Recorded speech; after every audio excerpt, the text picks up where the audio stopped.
Greetings, welcome to my channel. If you're new to the channel, I appreciate you again. Be patient for those that's waiting for the readings. I'm no longer taking personal readings. Now, I'm not a name dropper type of person, and I realize that what the funk is in what we call the occult world, or tarot land, as people like to say,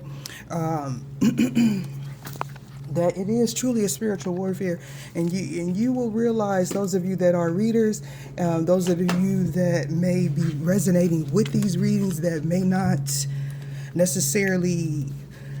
This is for readers. Now, I don't know if you have a personal deck or what. Okay, these are light workers, healers of some sort. Okay, you can even be astrologists. Okay, now I'm being called to share a story, right? And I don't like to do this because I don't want to put off the image that I am piggybacking off of anyone. And when I resonate really strong with readers, I tend to detach from them, because as much as I can sense their energy, they can sense mine. And sometimes it's hard to tell when you see souls, okay? When you see souls, and those that can relate, that are empaths, all souls seem pure, okay? But they attack your light because some are soulless. But if you are asleep, if you are not awake to your path, you will not realize this. Excuse me, somebody doesn't want me to talk, and I'm being told to say, those that have been experiencing the coughing, it ties into Taurus or High Priestess, okay? Because Taurus rules the throat, okay? So when you start coughing, that's energies that are coming that does not want you to get the message out. Some of you know that, but I don't know if you're tying it into Taurus, okay, which rules the throat, okay, which for me is High Priestess energy, okay? So this is why it is very strong. Now, I just finished watching Daisy, okay? Some of you may be familiar with her, and this is the thing. Those that have been waiting for readings, this is why you've been waiting for readings.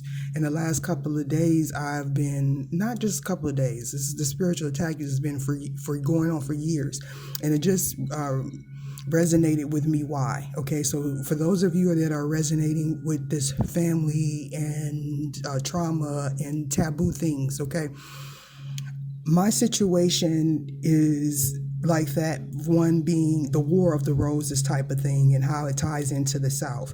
I have lineage to the South, and my relatives do as well. Okay, so people have been attacking me for my spiritual gifts, right?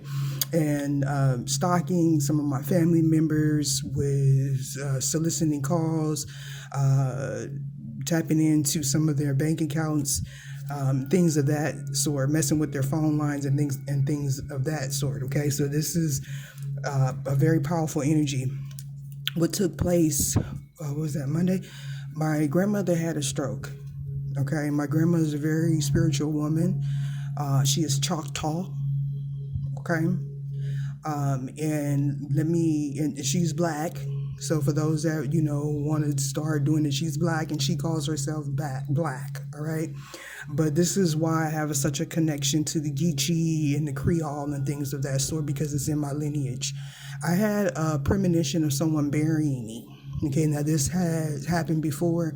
Now, when it happened, I did not know that it was being done, because I wasn't fully awake, and these people were trying to stop me from being awakened to my full power.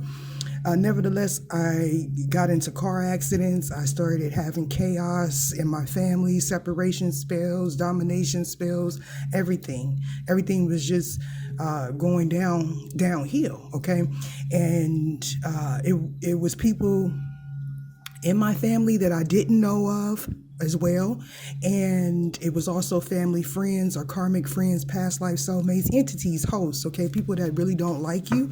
Anyway, so my grandmother had a stroke, and whenever they jumped into my grandmother's auric field, that's when they got the whooping of their life, okay?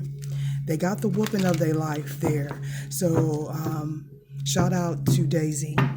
That's a confirmation. I hope you get some information from this reading as well. Okay, so I'm being told to do this reading. And I'm going to tell you, those that have came to me for readings and tried to spiritually attack me through the readings, you will receive karma for that as well. Okay?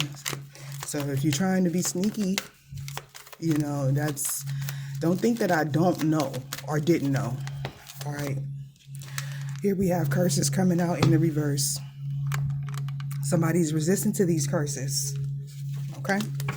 So this is a curse that's backfired. The reason why this is reversed in my deck is because I was guided by my ancestors, my higher self, spirit, God, ether, whatever it is you're in alignment with, to reverse some of these cards, okay? Because people like to do projection, magic, and they think that you're stupid, okay? So they like to manipulate energy, and people can do that, okay? For some, it's not manipulation of magic. It's just manipulation of the internet. Maybe they're trying to hack your account. Maybe they may know somebody that live in your area. You never know. And then when people do this type of spell work, if somebody is in a low vibration, they will be controlled, okay? I done had some real sadistic stuff happen to me with these individuals being in my energy. And one being is because of my blood, all right? And for some of you, it's the same thing. I'm getting chills down my spine. Why is curses here? So someone's doing magic to keep a marriage, a spiritual marriage from happening, but they're doing magic to keep a man-made marriage, okay? Something that was manifested in the material, okay, the 666, because you do know that this is the devil's planet, right? So it's paper. Words cast spells. Why is the vowels here? So, all right. So, yeah, we have someone wanting to escape. I'm being told stop from this taboo energy. Somebody could have been doing some really toxic stuff with family members, with their own family members, trying to keep this ritual and this low vibrational energy high enough to where they can manipulate people again. Okay, this is somebody that controls relationships. I'm being told puppet master. So the truth is coming out about this injustice. Okay, that's this throwing stones and hiding hands energy. They're doing rituals on people on the under. Okay, this is things that they've been doing for a while, but they haven't been uncovered because the veil was not thin enough. And even for those that could see, it wasn't thin enough for people around to be able to see. So it's kind of like, oh, that person is crazy. Oh, they don't know what they're doing. Oh, they the devil. And all the time, they are the devil. I was always told when I went to church that the devil will be sitting right next to you at the bottom of the deck. This is somebody doing spells, witchery, sorcery, possibly graveyard rituals on someone's manifestation, and they're going to end up in the grave, okay? Someone is fighting this battle here, okay? They're fighting their shadow.